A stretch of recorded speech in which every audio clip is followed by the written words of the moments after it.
मित्रांनो नमस्कार. जशा जशा लोकसभेच्या निवडणुका जवळ येत आहेत तसे तसे महाराष्ट्रातील राजकीय वातावरण हे हळूहळू तापायला सुरुवात झालेली आहे.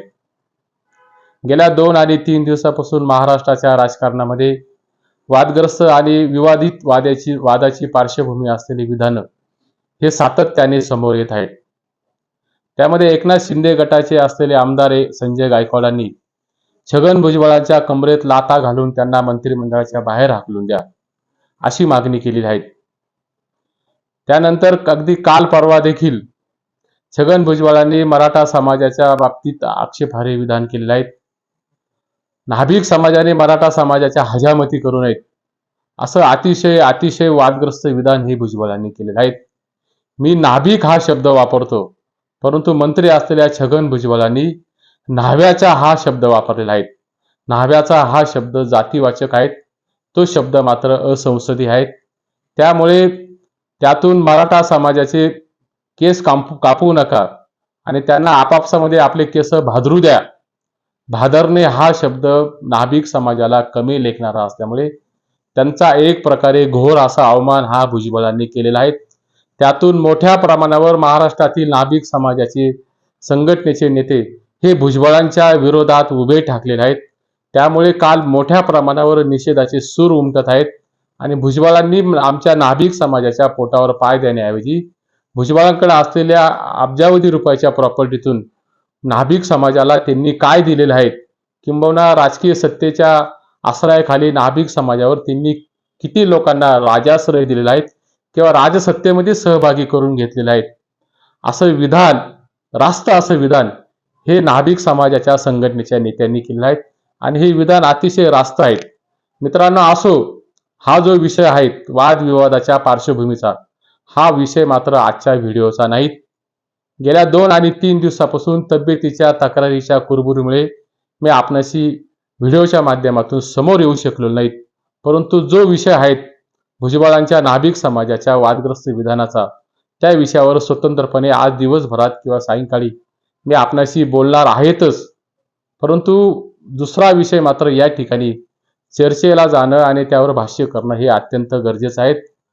मनोज जरांगे पाटलांना राज्य सरकारने जी अध्यादेशाची प्रत दिलेली आहे, त्या अध्यादेशाच्या प्रतीमध्ये राज्य सरकारने मनोज जरांगे पाटलांना फसवले आहेत की काय, किंवा ना मनोज जरांगे पाटील हे सापळ्यात फसलेले आहेत की काय, अशी शंका आणि शंकेचं काहूर हे महाराष्ट्राच्या मनामध्ये निर्माण झालेलं आहे.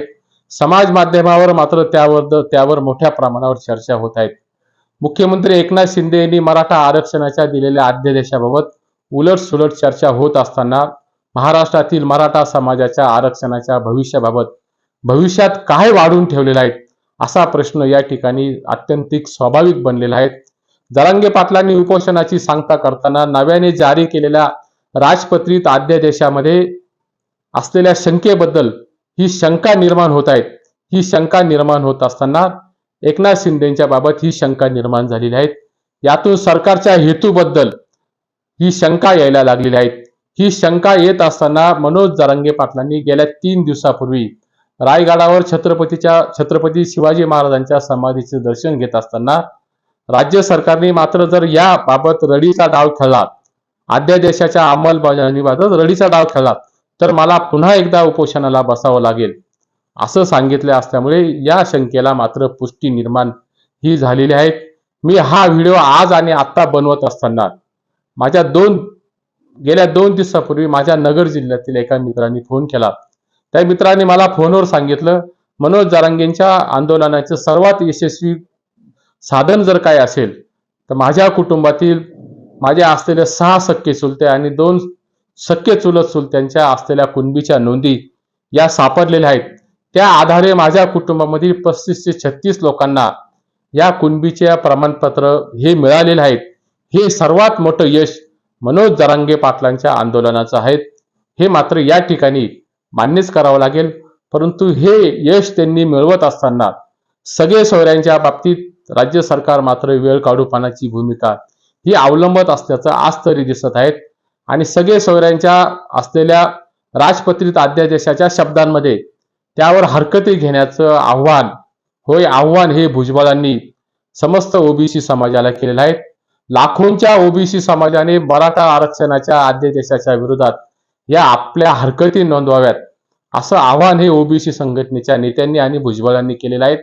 आणि या मराठा आरक्षणाच्या विरोधात विरोध दर्शवण्यासाठी 20 फेब्रुवारीला छत्रपती संभाजीनगरमध्ये छगन भुजबळ यांनी त्या सभेचं आयोजन केलेलं आहे. भुजबळ हे कालही मराठा समाजाच्या विरोधात सातत्याने विरोध करत आहेत आणि पुढेही ते विरोध करत आहेत. त्यातून त्यांना मात्र राजकीय स्वार्थ साधण्याचा आहे. परंतु असो मित्रांनो, राज्य सरकारने हा जो निर्णय घेतलेला आहे अध्यादेशाच्या बाबतीतला, त्याबाबत जर भुजबळांची नापसंती असेल किंवा हरकत असेल तर मागच्या व्हिडिओमध्ये देखील मी स्पष्टपणाने म्हणालो होतो की जर या निर्णयाच्या विरोधात भुजबळांचं सहमत नसेल तो एक प्रकारे मुख्यमंत्री एकनाथ शिंदेवर दाखवलेला अविश्वास आहे. राज्य सरकारच्या प्रती तो अविश्वास आहे. भुजबळांनी जरूर मराठा आरक्षणाच्या विरोधात संघर्ष करावा, मराठा समाजाच्या आरक्षणाला त्यांनी विरोध करावा, परंतु हा विरोध करत असताना सत्तेच्या मखमली झगबाटामध्ये त्यांनी वावरू नयेत. सत्तेची खुर्ची सोडून त्यांनी मराठा आरक्षणाला विरोध करावा. आणि हा विरोध करत असताना भुजबळ हे सत्तेच्या बाहेर पडणार नाहीत, कारण भुजबळ म्हणजे सत्ता आणि सत्तेतून संपत्ती हे भुजबळांच्या राजकीय मागच्या काळातील गणित राहिलेले आहेत. हे सांगत असताना भुजबळांनी मात्र काल नोव्हेंबर महिन्यामध्ये मी मंत्रिपदाचा राजीनामा दिलेला आहे असं विधान केलेलं आहे. भुजबळांनी राजीनामा जर दिला असेल तर भुजबळांचं राजीनाम्याची घोषणा ही मात्र निश्चितपणाने नौटंकी आहेत, ही धुळफेक करणारी आहेत, की विशेषतः ओबीसी समाजाला फसवण्याचाच प्रकार आहेत. भुजबळांनी जर राजीनामा द्यायचा असेल तर भुजबळांनी तो राजीनामा माननीय राज्यपाल महाराष्ट्र राज्य म्हणजे गव्हर्नर साहेबांकडे तो राजीनामा हा द्यायला पाहिजे होता, परंतु तो राजीनामा देण्याचं त्यांनी टाळलेलं आहे. यातून भुजबळांची पाखंडी आणि दुटप्पी भूमिका ही महाराष्ट्रासमोर आलेली आहे. हे विशेषतः ओबीसी समाजाने, ओबीसी समाजातील असलेल्या 376 जातींनी हे लक्षात घेतलं पाहिजे. एक ठराविक वर्गाची फक्त त्यातून आरक्षणातून त्यांना लाभ मिळाले आहेत. अन्य ज्या छोट्या मोठ्या समाज आहेत त्या छोट्या मोठ्या समाजाला ओबीसी आरक्षणाचा कुठलाही लाभ मिळालेला नाही. ज्या नाभिक समाजाच्या बाबत भुजबळांनी विधान केलेलं आहे त्यांची कणव आणि त्यांच्याबद्दल असलेली सहानुभूती दाखवण्याचा केविलवाना प्रयत्न हा भुजबळांनी केलेला आहे. त्या भुजबळांनी मात्र नाभिक समाजाला कुठलंही राजकीय सत्तेचं दार हे ठोठावू दिलेलं नाहीत किंवा राजकीय सत्तेमध्ये त्यांना समाविष्ट करून घेतलं नाहीत.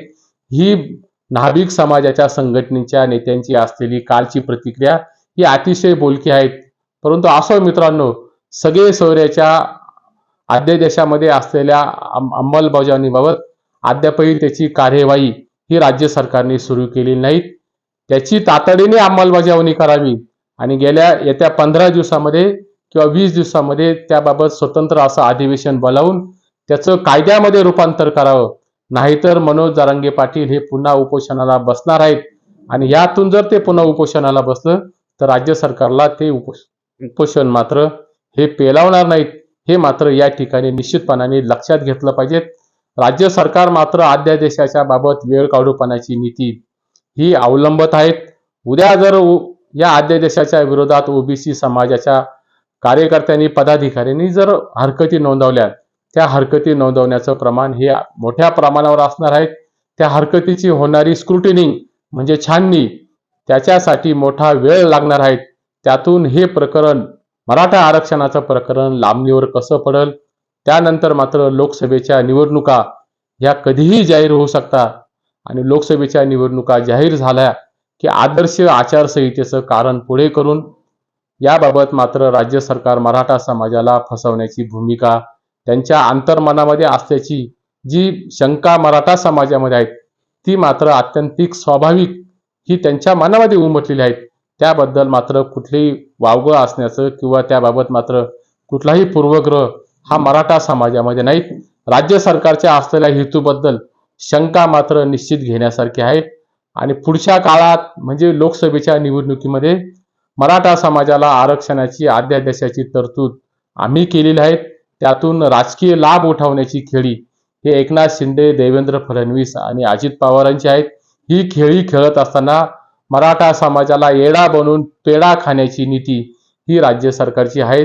मी माझ्या मागच्या व्हिडिओमध्ये म्हटलं होतं की मनोज जरांगेंनी उपोषणाची सांगता करत असताना हे आरक्षणाची अध्यादेशाची जो शब्द दिलेला आहे, तो आरक्षणाचा अध्यादेशाचा शब्द हा उद्या कायदेशीर दृष्ट्या कोर्टामध्ये टिकवण्यासाठी राज्य सरकार काय कायदेशीर फौजफाटा उभा करणार आहेत याची लेखी ही मनोज जरांगे पाटलांनी घ्यायला हवी होती, परंतु दुर्दैवाने ती घेतली गेलेली नाहीत.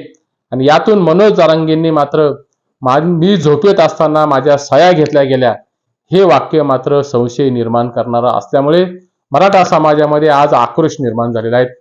परंतु मुख्यमंत्री एकनाथ शिंदेनी लाखोंच्या जनसमुदायासमोर छत्रपती शिवरायांच्या साक्षीने घेतलेली शपथ, ही शपथ मात्र मराठा समाजाला फसवणूक करणार नाहीत अशी भोळी भाबडी आशा आजही मराठा समाजामध्ये निर्माण झालेली आहेत. यातून राज्य सरकार मात्र मनोज जरांगे पाटलांशी आणि मराठा समाजासाठी हे बुद्धिबळातील खेळाच्या चाली खेळत आहेत की काय अशी शंका ही निर्माण झाल्याशिवाय राहत नाहीत. आणि मनोज जरांगे पाटील हे सामान्य आंदोलक राहिलेले आहेत आणि सामान्य आंदोलक राहिले असल्यामुळे त्यांनी एकनाथ शिंदेवर पूर्णपणे विश्वास टाकलेला आहे. आणि हा विश्वास टाकत असताना एकनाथ शिंदेची जबाबदारी आहे की घेतलेल्या शपथेची त्याला प्रतारणा होणार नाही, तो शब्द हा पुढे कायद्याच्या कसोटीवर कसा उतरल याची जबाबदारी मात्र हे मुख्यमंत्री एकनाथ शिंदेनी पुढच्या काळामध्ये घेतली गेली पाहिजे. आणि ही जर जबाबदारी मुख्यमंत्री एकनाथ शिंदे समर्थपणे पेलणार नसेल, त्यातून जर ते ड्रामाबाजी करणार असेल किंवा त्यातून ते हातचालाकी करणार असेल, तर अंतिमतः राज्य सरकारचं हे नुकसान झाल्याशिवाय राहणार नाही. त्याही पेक्षा जास्त नुकसान हे एकनाथ शिंदेच्या राजकीय भवितव्याच्या दृष्टीने होण्याचीच फार मोठी शक्यता ही आज मात्र निर्माण झालेली आहे. यातून राज्य सरकारने जो रात्रीच्या अंधारात अध्यादेश काढलेला आहे, तो रात्रीच्या अंधारातून काढलेला अध्यादेश हा मराठा समाजाला अंधारात ठेवणार आहे की काय असा प्रश्न या ठिकाणी निर्माण झाल्याशिवाय राहत नाहीत. आणि राज्य सरकारने जी अध्यादेशाची भूल दिलेली आहे, ही भूल फक्त शस्त्रक्रियेसाठी उपयोगी असते, ही भूल मात्र ऑपरेशनसाठी उपयोगी असते, ही भूल मात्र मराठा समाजाला लागू पडत नाहीत.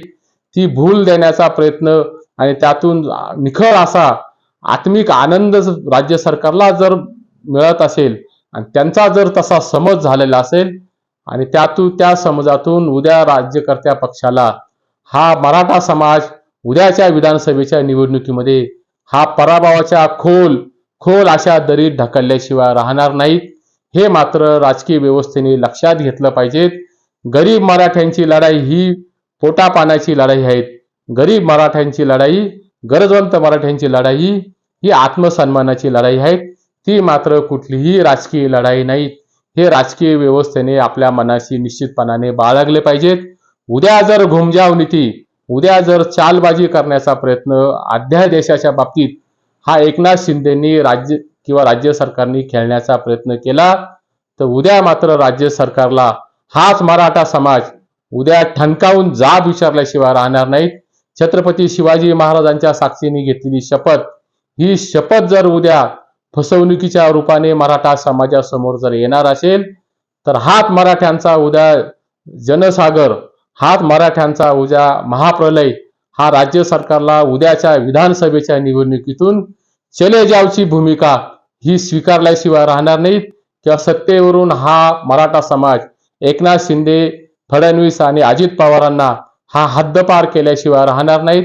कारण महाराष्ट्रातील मराठा समाजाला लाखोंच्या जनसमुदायासमोर घेतलेली शपथ आणि लाखोंच्या जनसमुदायासमोर मराठा आरक्षणाच्या दिलेल्या अध्यादेशाची प्रत ही जर उद्या फसवणुकीच्या रूपाने समोर आली, तर हाच मराठा समाज हा राज्यकर्त्या समाजाच्या विरोधात दंड ठोपटून या ठिकाणी उभा राहिल्याशिवाय राहणार नाहीत. शेताच्या नांगरावर, शेताच्या आवतावर पाय देणारा हा महाराष्ट्रातील शेतकरी मराठा समाज हा राजकीय व्यवस्थेच्या मानगुटीवर, पर्यायाने राज्य सरकारच्या मानगुटीवर पाय दिल्याशिवाय राहणार नाहीत. यातून अंतिमतः राजकीय नुकसान हे राज्य सरकारचं होणार आहे. छगन भुजबळ आणि ओबीसी नेत्यांच्या नादाला लागून जर उद्या यातून ड्रामेबाजी किंवा यातून मराठा समाजाला फसवण्याचा प्रयत्न केला, तर राज्य सरकारच्या राजकीय अधपतनाची सुरुवात ही झाल्याशिवाय राहणार नाहीत. कारण महाराष्ट्राच्या राजकारणाचं चित्र आणि महाराष्ट्रातील येणारे सर्वे हे महायुतीच्या बाबतीत निश्चितपणाने निराशाजनक आहेत. महाविकास आघाडीने मात्र एक जिनशीपणाने एक सुरीपणातून या व्यवस्थेविरुद्ध दंड थोपटले तर मात्र राज्य सरकारचा विनाश हा अटळ असल्याशिवाय झाल्याशिवाय राहणार नाहीत.